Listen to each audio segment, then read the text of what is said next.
një nga momentet më të nxehta të derbit. Interi kërkoi penalti për një prekje me dorë të Samuel Eritsi pas goditjes së Dumfries. Por pse vari heshti? Le ta analizojmë. Çdo gjë lidhet me rregullin 12 të IFAB. Penaltia jepet kur krahu rrit volumin e trupit në mënyrë jo natyrale ose lëviz qartazi drejt topit. Por rasti i Eritsit ishte më kompleks. Pse nuk u dha?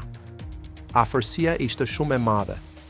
Shpejtësia e topit pas goditjes me kokë e bënte reagimin pothuajse të pamundur për t'u shmangur, duke u interpretuar si pozicion natyral.